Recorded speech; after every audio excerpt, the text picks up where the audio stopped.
Hello दोस्तों, नमस्ते, प्रणाम। कैसे मानी लो आप लोग। हम तो आशा करते हैं आप लोग बहुत अच्छा होगा। और आज हम आप लोग के एक बहुत ही अच्छा दहेज गारी गीत सुनाओ। तनी आप लोग के कैसे लगी कमेंट करो लो। अगर हमारे चैनल पे नया बानी लो तो प्लीज़ चैनल के सब्सक्राइब करो लो। वीडियो पसंद आई तो लाइक करो लो। आए लो गीत सुन लो।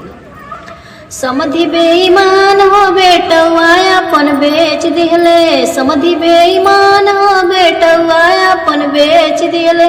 पापा से हमरे लिहले 10 लाख दहेजवा हो, पापा से हमरे लिहले 10 लाख दहेजवा हो। दुआरा पे बैठल हमरी, दुआरा पे बैठल हमरी को दिहले नीलाम हो बेटवा अपन बेच दिहले। समधि बेईमान हो बेटवा अपन बेच दिहले, समधि बेईमान हो बेटवा अपन बेच दिहले। चाचा से हमरे लिहले 4 भर के सिकड़ी, चाचा से हमरे लिहले 4 भर के सिकड़ी।